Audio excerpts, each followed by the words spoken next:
So I've always played on a controller. I also always played on controller ever since PS3 to PS4. So when Fortnite came out, I obviously switched to controller because I've been using it since PS3 to PS4. I'm not saying I was bad or anything, I actually was a pretty decent player. I knew how to do crazy edits, play competitively, and get around stuff. But I just wasn't like Face Sway or anything, Creative Warrior, do crazy high ground retakes.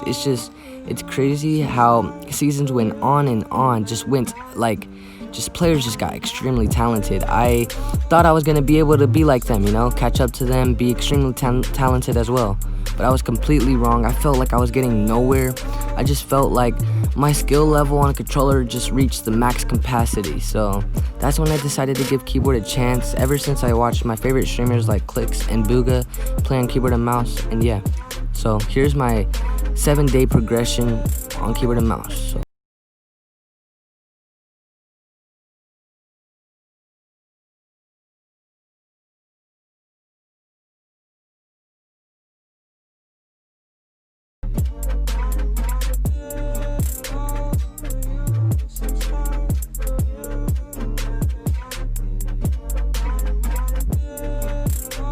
Day 2, I spent the rest of the day building in creative, and something just didn't feel right, and that was because I was using Clix's keybinds, and it just felt uncomfortable pressing the keys, how far they were from my fingers.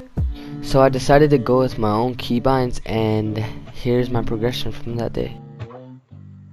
On day 3, I felt major improvement in just using my own keybinds, just how comfortable they felt pressing them. It just all comes down to preference on how you like your keybinds, or where you like to touch them, or how comfortable they feel.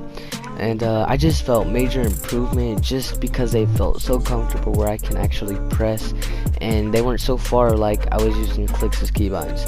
Just do the same rep every day you get on the game on keyboard and mouse, and it will begin to build in your muscle memory so that you will become more comfortable doing it, and you will begin to notice your improvement because you just built it in your muscle memory. Now you know how to do 90s and how to edit walls and windows and stairs and floors.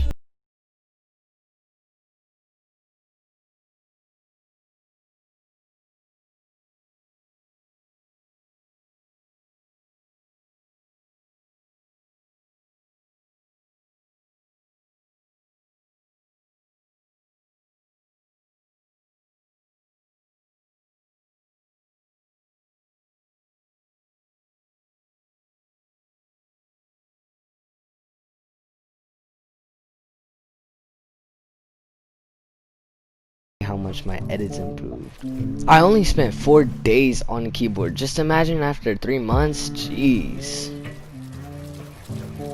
You ready? Anyone to my home, they were just talking about the YouTube channel.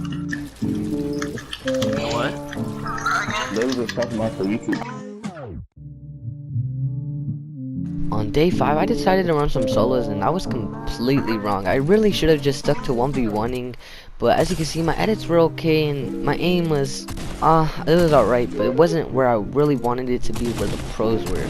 As you can see, I still had a lot to improve on, such as covering myself, learning the keybinds, making smarter moves, and hitting my shots. As you can see, I choke an edit, but I get a little cheesy shot, and I end up eliminating the player.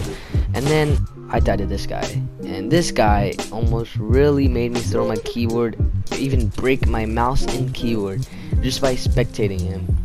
So if you're wondering, yes, your journey is going to be extra hard, but don't give up, because at the end it's going to pay off. And as you see in this clip, it's just something about not having aim assist is so different, and that's so true. You have a mouse and you get no aim assist, and having aim assist for 2 years on a controller is so different. You just have the muscle memory that you're gonna hit your shots because you always played on controller with aim assist, and that's not the case with the mouse. And as you can see, I was kind of making smarter moves after the hour of playing solos. As you see, I end up getting another cheesy shot on them. but then my awareness on keyboard and mouse was not there. As you can see, I'm drinking minis and I'm thinking that I'm gonna win the game. I think I'm gonna win the game. I think I'm emoting, right? I think I have this stuff like this, you know, this game in a bag, bro. I think I have this game in the bag, right? Showing off my edits and all of that. Well, bro, I was completely wrong. Just take a look at this clip. I didn't even see the guy. I mean, my awareness on keyboard was so bad. I mean, I guess you can call it karma since I danced on him. But then I did get a little bit of motivation when I saw I placed top 5. So yeah, the grind didn't pay off. Yet.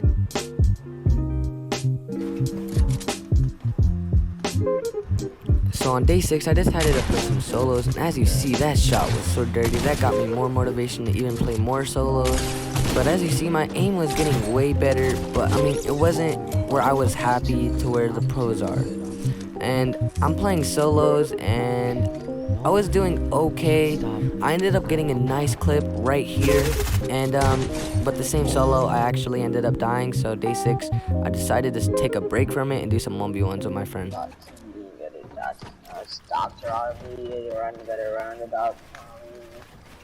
As you can see, my 90s were getting even better, but there was still one more problem that was holding me back, and that is playing under pressure. I can crank all I want in creative, but when it comes to 1v1, I am not that good. But as you see, I did get a little nice shot on him with the edit, and right here, you know, he edits, but I still win the fight, and that's because I flicked the shot and was able to hit him, and yeah. As you can see, my aim with the AR was crucial, man. It was giving me more motivation to play aggro and solos. As you can see, I ended up pushing this guy, but there was a problem, and that was covering myself. I did not cover myself in the fights, and that took me down so low in HP. I thought I was gonna lose this fight, but you always gotta have confidence, because I end up killing this dude. And I kind of feel bad for the keyboard players ever since you could tell when they're controller players, because when they're far away from you, they end up lasering you. So in this fight, it was bad. It was so bad. My shotgun aim was not there yet. It was demotivating me because I was not yet there where the pros were. Like, look at this aim, like that. How many shots did I miss? Like, gosh, dude, and this fight at least lasted 3 minutes. I just had to clip some out. But as you can see, I got a nice edit play on him right here, and that just gave me all the loot I needed. So right here, I didn't get the clip where I laser him, but y'all may think that was a dumb play. I mean, it kind of was, but I did get him to white health. So what I decided to do was just troll and RPG him, and I ended up getting the win. And yeah, and that same day, it got me more motivation to play with my friends. Even in Bouncy right here, we ended up getting a dub, and I was very proud of myself. I was very proud of myself and seeing me, you know, improving on keyboard and mouse. And I just want to advise you guys, stay on the grind. Do not switch to controller at any point. If you want to get better, just stay on the grind.